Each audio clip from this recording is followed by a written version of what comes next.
शब्दों को अगर आप पहचान लेते हैं तो आप आसानी से ज़्यादातर क्वेश्चन हल कर पाएंगे। ठीक है, तो इन्हीं से संबंधित ज़्यादातर क्वेश्चन रहते हैं। अगर इन सब को आप समझ गए तो आपके लिए आसान हो जाएगा। ठीक है, तो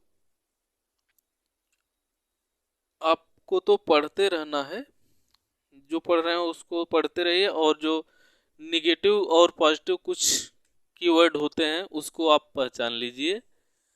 बहुत ही हेल्प मिलेगा आपके एग्जाम में। ठीक है, कुछ पॉजिटिव वर्ड हैं यहाँ पर लिखे, कुछ निगेटिव वर्ड हैं, तो इन वर्ड को आप पहचान लेंगे। जैसे अगर किसी भी प्रश्न में, किसी भी प्रश्न के विकल्प में, ऑप्शन में ये सभी वर्ड आ गए तो आप इससे आसानी से क्वेश्चन को हल कर पाएंगे। ठीक है, तो देखते हैं कैसे हल करेंगे आप। देखिए, अगर ये शब्द आ गया केवल, जिस ऑप्शन में केवल शब्द मिला आपको, तो केवल अगर आ गया तो ये निगेटिव वर्ड है, तो ये सही नहीं हो सकता है। जिस लाइन में केवल शब्द आ गया, मात्र शब्द आ गया, सिर्फ शब्द आ गया, तो आप उसको सही नहीं करेंगे, वो गलत ही होगा। ठीक है,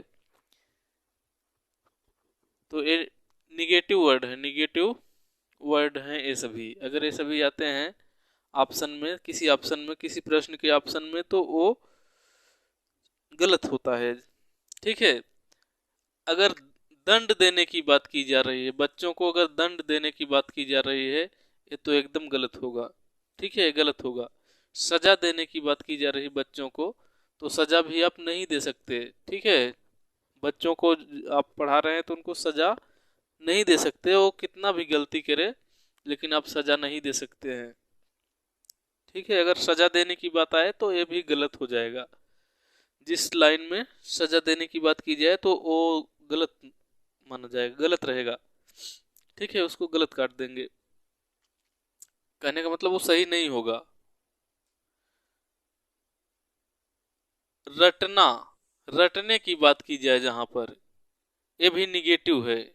ठीक है, याद करना, याद कराने की बात अगर बच्चों को की जाए, याद कराएंगे, रटाएंगे, तो ये निगेटिव है, निगेटिव वर्ड होगा। कंठस्थ कराना, ये सभी आ जाए, कंठस्थ कराना, याद कराना, रटाना, तो ये निगेटिव वर्ड होंगे।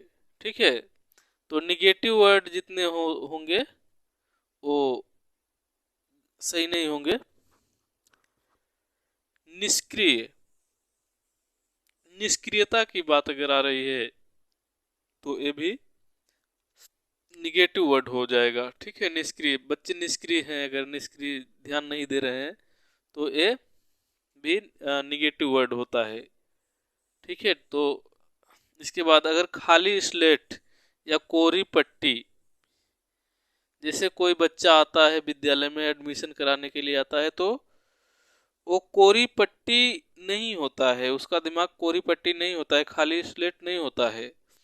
क्योंकि वो जब आता है तो अपने घर से कुछ न कुछ घर की भाषा को लेकर आता है, मातृभाषा को लेकर आता है, तो उसका दिमाग खाली नहीं होता है, कोरा नहीं होता है। ठीक है, तो कुछ न कुछ अपने साथ वो लेकर आता है, अपनी भाषा जो भी वो जानता है कुछ न कुछ अपने साथ दिमाग में उसके रहता है। ठीक है, लैंगिक असमानता, अगर लिंग के आधार पर असमानता की बात की जाए तो ये भी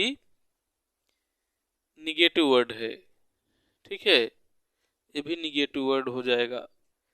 हतोत्साहित, अगर बच्चों को आप डरा रहे हैं, हतोत्साहित कर रहे हैं, तो ये भी निगेटिव वर्ड होगा। ठीक है, गलत होगा। कहने का मतलब सभी अगर आते हैं जिस भी लाइन में ये आ गए तो वो गलत, गलत होगा, गलत ही होगा वो।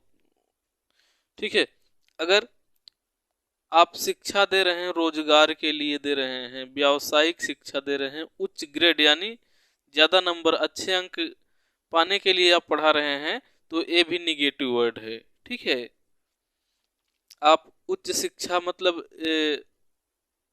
अच्छे अंक हासिल करने के लिए आप नहीं पढ़ाते हैं, आप एक अच्छे नागरिक उनको बनाने के लिए पढ़ाएंगे, न कि अच्छा अंक अच्छा रिजल्ट लाने के लिए, ठीक है, रोजगार के लिए भी नहीं, ठीक है। अगर ये सभी आए तो ये निगेटिव वर्ड हैं। अगर जिस लाइन में आ गया ही, ये भी निगेटिव है। यही, ये भी निगेटिव है। से ही, का ही, ये सभी अगर आते हैं तो निगेटिव वर्ड होंगे, ठीक है, ये सही नहीं होगा। अब देख लेते हैं पॉजिटिव वर्ड क्या होते हैं। तो पॉजिटिव जैसे अवसर, बच्चों को अवसर देने की बात अगर की जा रही है तो ये पॉजिटिव होगा और ये सही होगा, ठीक है। त्रुटि यानी गलतियां, बच्चे अगर गलतियां करते हैं तो ये निगेटिव नहीं है, पॉजिटिव होता है। बच्चे सीखते हैं तो गलतियां करते हैं, गलतियां कर करके ही वो सीखते हैं, तो ये पॉजिटिव होगा। सक्रिय, अगर आपके क्लास में सक्रिय हैं बच्चे तो ये पॉजिटिव होगा, ठीक है, पॉजिटिव वर्ड है। बच्चों के विचार, बच्चों के विचार यानी मातृभाषा, वो उनके पास जो जो जैसा भी वो बोलते हैं उनको अवसर दीजिए, बोलने दीजिए, उनके विचारों को भी लीजिए आप, तो ये भी पॉजिटिव हो जाएगा।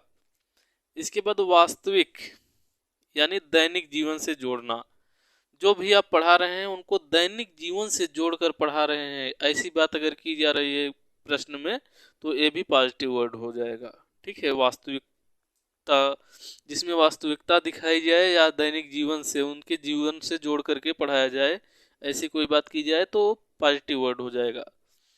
जिज्ञासा या प्रश्न पूछना, बच्चे प्रश्न कर रहे हैं, जिज्ञासु हैं, आप पढ़ा रहे हैं तो ये पॉजिटिव हो जाएगा, ठीक है, पॉजिटिव है।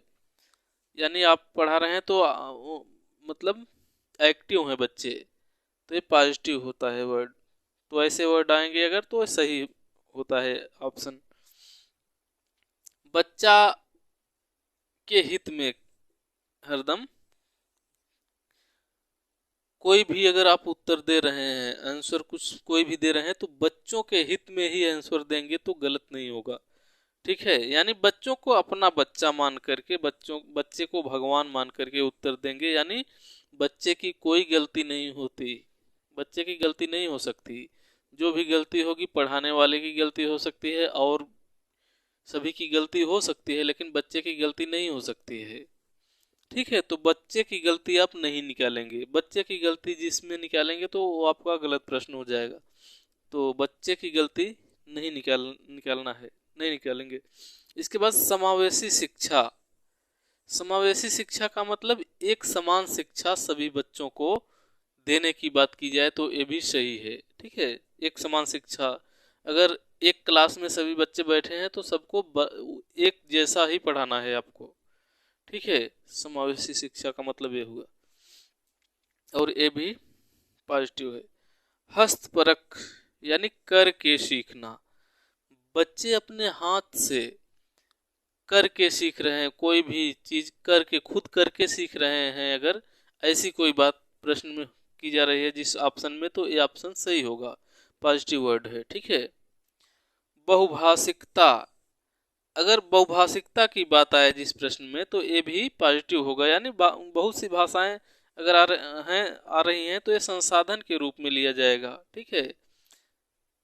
तो यही इस वीडियो में था, कुछ निगेटिव वर्ड थे, कुछ पॉजिटिव वर्ड थे, और इसको अगर आप लोग ध्यान रखेंगे तो आपका ज़्यादा से ज़्यादा क्वेश्चन यही कीवर्ड हल करा देंगे, ठीक है।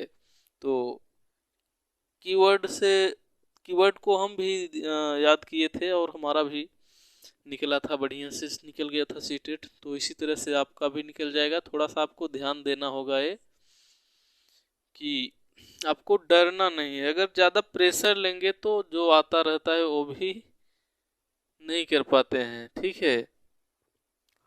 प्रेशर नहीं लेना है, और जिस दिन एग्जाम रहता है उस दिन ज़्यादा पढ़ने के चक्कर में नहीं पढ़ना चाहिए। उस दिन पढ़ेंगे तो आप बौखलाहट ही आएगी, सिर्फ बौखलाहट के मतलब पढ़ नहीं पाएंगे, आपका दिमाग और भारी हो जाएगा और प्रेशर में आप हो जाएंगे।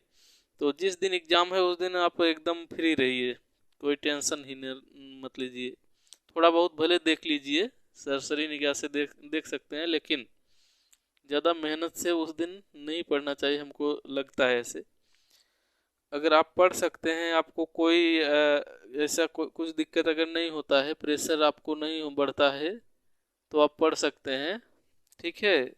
वैसे हम तो कहेंगे फ्री एकदम रहें तो ज़्यादा बढ़िया आंसर दे पाएंगे। तो बस इस वीडियो में इतना ही था।